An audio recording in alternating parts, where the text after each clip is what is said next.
usually have a very strong personality. That is why they got into trouble in the first place, right? And usually they don't know, not very good. They are not very good at cooperating. Number 3 is resources, which I just talked about in answering the previous question.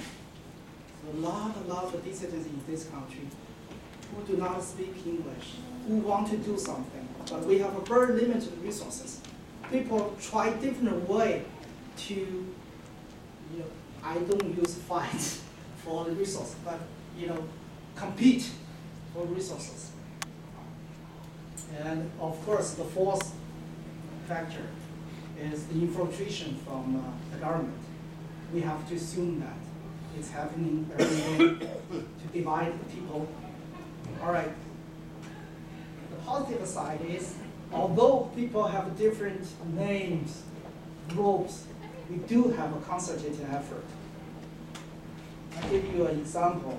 We have an association which is not high profile.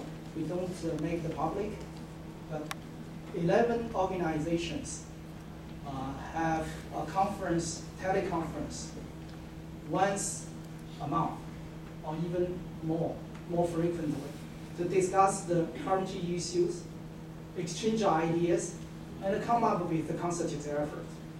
So no matter what organization a dissident belongs to, I consider as one of us. So we do have some unified effort going on. But still, we have to overcome the fracture, which is really counterproductive to our work. So that's the major problem we have to face. And a lot of people put their head together trying to find a solution for that. I hope we can do better. Looking at the economic data coming out of Japan, economic data here in the United States, with a very, very rapid shutdown of economies, do you believe it's possible that the Chinese economy will be essentially in a depression within 6, 12, 18 months? And are you and the forces of freedom and democracy prepared to take advantage of any dislocations that may occur in a nation of over 1 billion people for making progress? As a matter of fact, I was on the VOA TV program this morning before I came here. The topic was about employment in China. The rate of employment in China is about 20% at least. And we have a big population, which is workforce that's unemployed. That alone causes a crisis, so to speak, to the Chinese government. Of course, the people will have hardship themselves as well. And of course, as opposition, we should take advantage of the crisis. We don't want crisis. We don't create crisis, but the crisis comes anyway because the regime is not good regime. If it doesn't create crisis, it's good regime, right? So crisis comes anyway. So of course, the opposition will seize upon the opportunity to push for political change in this year. But it's really difficult to predict whether China's economy will collapse or not, because China's government has a variety of executive tools to prevent, even prevent a plant to bankrupt, with their executive order. So it's really difficult to predict. But anyway, there is going to be some kind of crisis in China in the year to come. So as activists in the movement, we have to think seriously about how to take advantage of it. And the China 08 comes at the right time. And this is the moment that we need international support most. And it seems that I don't want to speculate much from what Hillary Clinton said.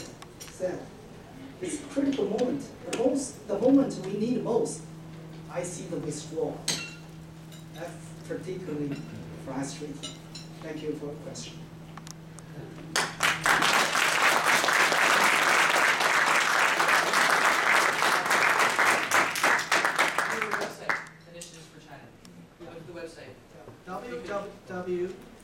initiativesforchina.org. And a copy Sounds of like Dr. Young's commercial. speech will be posted on the website tonight. That was perfect. Thank you very much. Thanks a lot for joining us. Our next one is tentatively scheduled for March 20th, and we are confirmed for, we don't have the speaker confirmed yet, but we also have the confirmed forum on Can I say May it again? 2nd. Sorry. On May 2nd, we're going to be having a forum. We do this every year during North Korea Freedom Week with defectors that have escaped from North Korea. So mark those on your calendar, and if you're on our email list, you'll automatically get notifications for that. And if you're not, talk to Henry, make sure you get on our email list. So, thank you all for being here.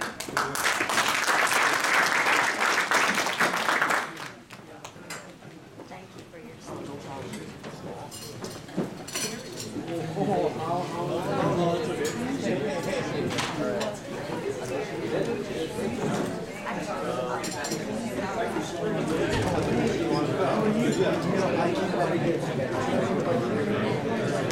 Yeah.